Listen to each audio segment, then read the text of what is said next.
አደርሽ? ደህና። ያው ቁርስ ደርሷል ማለት ነው። በቃ ጄሪ ወደ ታች ልሂድ።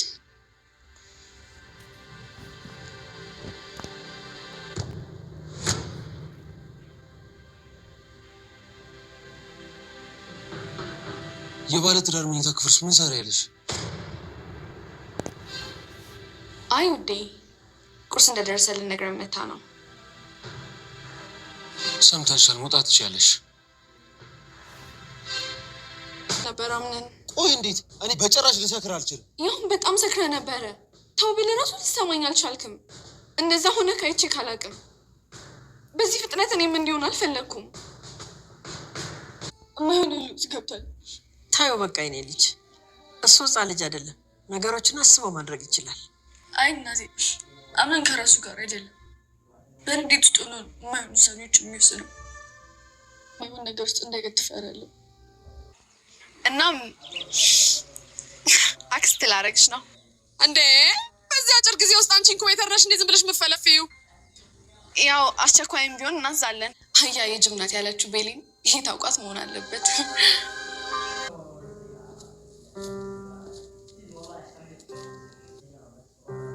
አትልፊ፣ እንዳለፈው ጊዜ አልሸወደልሽም። አታስብ፣ የሚሸውድ አልሞከርም።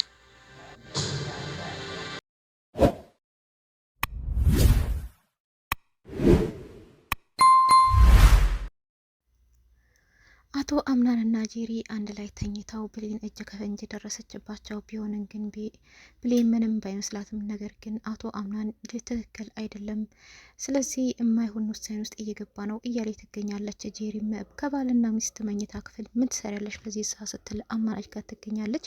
አቶ አምናንም ሰምተንሻል አሁን ሂጂ ነበር ያላት። እንግዲህ እሱም በማመናጨቅ ማለት ነው። እና መጨረሻ ላይ ግን የተፈጠረው ነገር በጣም ከባድ ነገር ነው ማለት ነው። ሰላም ጤና ይስጥልኝ ውድ ና የተከበራችሁ የቻናሌ ቤተሰቦች ሁላችሁም ሰላም ብያለሁ። በያላችሁበት ሰላሞች ይብዛልኝ። እንደተለመደው ለቻናል አዲስ የሆናችሁ ሰብስክራይብ እያደረጋችሁ፣ ነባሮች ደግሞ ላይክ እያደረጋችሁ ለምታበረታቱኝ ከልብ አመሰግናለሁ። ዲር ድራማ ደስ የሚልና አስተማሪ ድራማ ነው ማለት ነው። እንግዲህ ለውድድር የቀረቡ 3 ሴቶች አሉ። ከሴቶች ውስጥ ግን አንዷ ተመርጣ ነበር። ነገር ግን አንዷን ጄሪ እንግዲህ ለሷ ምንም አይነት ስሜት የለውም፣ ምንም አይነት ቦታ ሳይኖረው ጄሪ መርጧታል።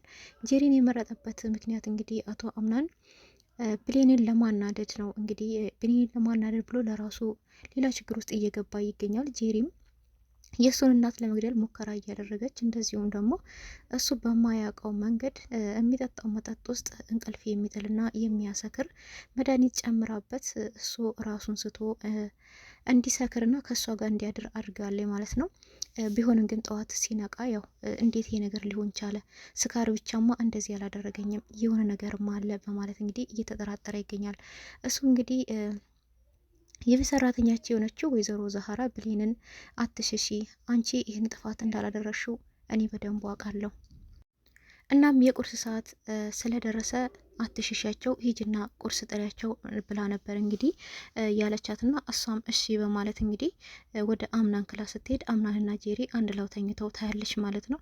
በጣም ነው የደነገጠችው። ጄሪ እንግዲህ ስታያት ምን ልትሰሪ መጣሽ ብሌን፣ ባልና ሚስት መኝታ ክፍል ምን ትሰሪያለሽ በዚህ ሰዓት ብትላትም እንግዲህ ይቅርታ ጄሪ፣ የተለመደው ሰዓት የቁርስ ሰዓት ነው፣ ቁርስ ደርሷል ልላችሁን የመጣሁት ነበር ያለችውና ስለዚህ አሁን መውጣት ትችያለሽ ነበር ያለቻትና አቶ አምናንም እንግዲህ ብድግ ማለት በጣም ደንግጧል። ግን አለማስነቃት እና መኝታ ክፍል ሰተት ብሎ መግባት ተገቢ ነው ነበር ያላት።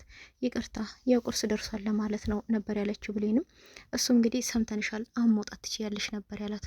እሷም እሺ ይቅርታ በማለት ነበር ወጥታ ሄደችው።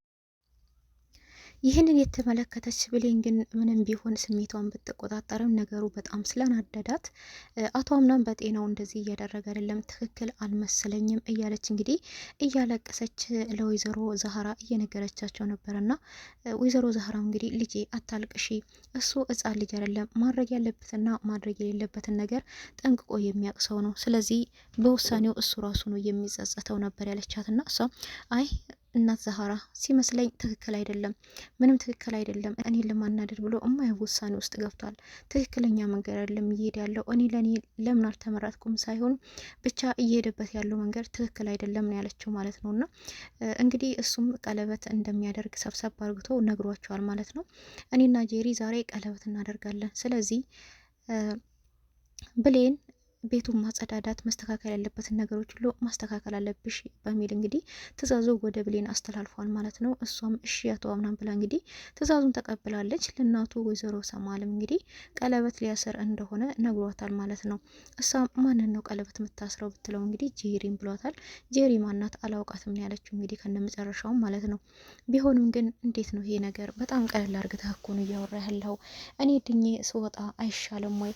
በውሳኔህ እንዳትጸጸት ነበር ያለችው። እሱም አይ እናቴ ምንም ነገር ሳትሆኚ አንቺ በህይወት እያለሽ ስለዚህ እኔ ወግ ማድረግ ማየት አለብኝ፣ በውሳኔ ደግሞ ደስተኛ ነኝ ነበር ያለውና እሷም ግን ቅር ቢላትም እኔ ብድንና ከዚህ በወጣ እኔ ራሴ ብደግስልህ ደስ ይለኛል፣ ግን ተወሰንክ እሺ ደስ እንዳለህ ነበር ያለችው። ቅር ብሏታል፣ ፊቷ ላይም ባይታያል እና እቺ ጄሪ የምትባለው ራሱ ቅሬታ አሳድረባታለች ማለት ነው። እንግዲህ እነሱ በተሰበሰቡበት ነበረ ዶክተሩ እናቴ እንክብካቤና ትሪት ካገኘች ወደ ነበረ ህይወቷ ወደ ቀድሞ ህይወቷ ትመለሳለች። ስለዚህ ሁላችሁም እዚህ ቤት ያላችሁ እናቴ ልትንከባከቧት ይገባል ነበር ያለውና ሌሎቹ እንግዲህ እሺ ብለው ቢስማሙም ወይዘሪት ሜርሲ ግን ኦኬ በጣኔ ደግሞ በተቃራኒው አቃጥዬ ደፋታለሁ እያለች ነበር የምትገኘው። እንግዲህ ከአክቷ ላይ ራሱ ያው ያጠራጥራል ማለት ነው። የምታደርገው አክት እንዴት እንደምታሽሟጠጣቸው ራሱ በደንብ ያው ያወቀ ሰው ሊያውቅባት ይችላል ማለት ነው። እና እንግዲህ በተቃራኒው እሷ አቃጥላ ልደፋት ነው።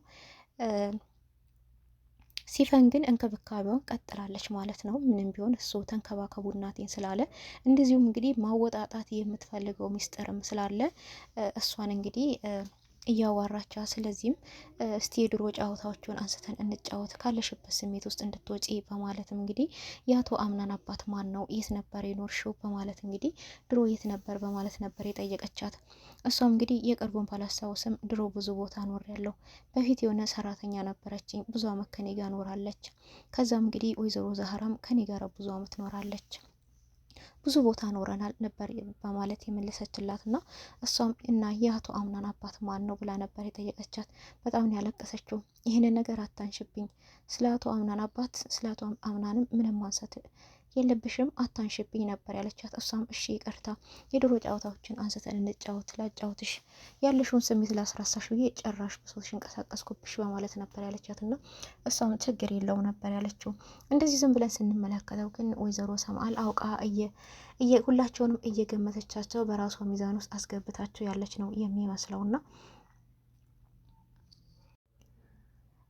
እንግዲህ እሷ ይሄንን እያወራቻት አንዳንድ ነገር ደግሞ ሜርሲ አንቺን ለመጉዳት እያሰበች ነው፣ ተከታታያት ባልሽኝ መንገድ እየተከታተልኳት ነው ብላ እንግዲህ እያወራቻት ስትጀምር እንግዲህ ጄሪ ሮጣ መታለች ማለት ነው። እሷ መታ ሲፈን እፈልግሻለሁ ነበር ያለቻት እና እሱ እንግዲህ ዛሬ ማታ ቀለበቴ ስለሆነ የምለብሰውን ልብስ እንድታማርጭኝ ነበር ያለቻት። እሷም እንግዲህ እሺ ግን እያወራኋቸው ነበር እኮ ነበር ያለቻት እና እሷም ችግር የለውም ተመልሰሽ ታወሪያታለሽ፣ መንከባከብ ያለብኝ ደግሞ እኔ ነኝ፣ ምራቷ እኮ እኔ ነኝ መሰለኝ፣ አንቺ ምን ቤት ነሽ፣ መንከባከብ ካለብኝም እኔ ነኝ መንከባከበው፣ እንግዲህ ተነሺ በማለት ይዛት ሄድና ልብስ እያማረጠቻት ነበርና በዛ መሀል እንግዲህ አማቿም ምራታቸው ልትሆን ነው እንግዲህ እና ሜርሲ መታ አንዳንድ ልብሶችን እየመረጠችላት ነበረና መጨረሻ ላይ እንግዲህ አምሮባት ወደ ቀለበት ቦታ ሄደዋል ማለት ነው። ቀለበት ቦታ ግን ሲደርሱ በጣም የሚገርመው ነገር አይኑ ሁሉ ነገሩ ብሌን ላይ ነው። ብሌን ግን ከሱ ጓደኛ ጋር ነበር የተቀመጠችው፣ እየሳቀች እንድቅድቅ እያለች ነበርና አይኑ ሁሉ ነገሩ ብሌን ላይ ነው ያለው አምናን ማለት ነው። እሷ ግን ምንም አልመሰላትም። አንዳንድ ቦታ ሊከፋትም ይችላል፣ ግን ምንም አልስላትም እና አንገቷን ደፍታ እንደዚሁም ከሱ ጓደኛ ጋር አጠገቧ ከተቀመጠው እየተጫወተች እየሳቀች ነበርና እሱ ግን እሷን እያየ እሷን ለማስቀናት የጄሪን እጅ ሲስማት ነበረ ማለት ነው። ነገር ግን እሷም በቃ ማልጸጸትባትም የወደፊት የልጆቼ እናት ባለቤቴ የምትሆነኝን ጄሪን በማለት እንግዲህ ቀለበት አስሮላታል። እሷም በጣም ደስተኛ ሆናለች። መጨረሻ ላይ ግን በጣም ያስደነገጣቸው ነገር ከውጭ የመጣላቸው ስጦታ ነው ማለት ነው። ማን ይሁን ያመጣው ያን ስጦታ? ማን ያመጣው ይመስላችኋል? በቀጣይ ቪዲዮ እዤላችሁ እመጣ ይሆናል። የዛሬ ድራማ እዚህ ላይ አሰናበታችኋለሁ። በቀጣይ ቪዲዮ አዲስ ነገር እዤላችሁ እመጣለሁ። እስከዛው ድረስ ቤቱን ሰብስክራይብ እያደረጋችሁ ላይክ እያደረጋችሁ ሀሳብ አስተያየታችሁን ኮሜንት ላይ እያስቀመጣችሁ ለምታበረታቱኝ ደግሞ ሁላችሁንም ከልብ አመሰግናለሁ። ቸር ሰንብቱልኝ።